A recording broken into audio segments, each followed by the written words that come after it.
I think a lot of people have not realized yet, but I think home-based businesses are our new hawker. I think that if we go back and we look at where hawkers came from, right? It was street food culture. And go back to the reasons why hawkers exist. Not now, but right at the beginning. And it's because it was cheap to set up. It was easy, a simple business proposition. I cook one dish, like char kway teow or fishbowl noodles or whatever it was, and I specialize in that. I set up a stall, one person or two people can do it, and I just collect the money and go. And simple. And now it's becoming more complicated with hawkers, with all the, because come down to it, the cost of running the business is getting more and more expensive with even hawker rentals and all the rules they have to follow.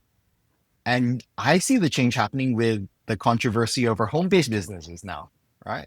Because to me, that is where that need has shifted now. People can run it out of their homes. There isn't this huge setup cost, just like hawkers who worked on the street where they just had a cart. They buy the cart and they push it out into the street. So, now you're doing it out of your home. It's something you already have. So that takes away that huge rental cost.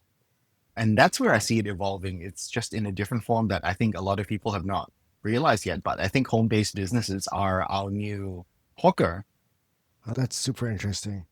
I've definitely been seeing that in the news recently, and I think I have friends who have home baking businesses, for example. But if you start talking about maybe nasi lemak or deep frying chicken wings and that sort of thing, it sounds like it may be a little bit more challenging to do from a home-based kitchen and a professional one. It is more challenging, but that's the thing. They scale it to what is needed, what is needed for them, what suits them.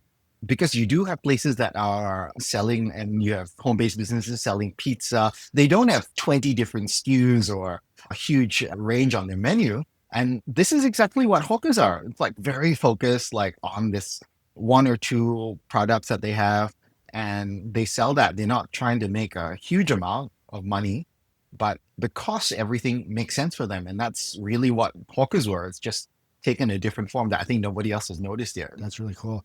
Do you think that there's an aspect of food safety or regulation or anything like that that needs to happen? Yeah, it's very hard to regulate it. And that's the thing, unfortunately, where that was why hawker centers became hawker centers, right? So that they could collect them all, get them off the street, and then I can regulate you and make sure people stop getting food poisoning. I think definitely for the government, it is a numbers game. How big of a problem is it, and what's the downside? That's what people always look at, right? And so there is kind of safety in numbers that way, that if you do get a bad home-based business that ends up selling a bad batch of cakes, for example, it's not going to be 10,000 people. It's not going to be like McDonald's poison a bunch of people, right? So there is safety where they can pinpoint that person and then, okay, we need to go and shut you down. You need to stop. And I think that's written into their rules for home-based businesses already. But it's definitely evolving, because regulating them, doing inspections like you do for hawker centers, doing inspections like you do for restaurants that they do, is going to be a big task to even track down all the home-based businesses.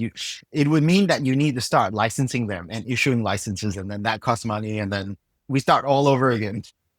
Cool. Thanks so much for sharing that. Home based businesses, the new hawkers of 2025.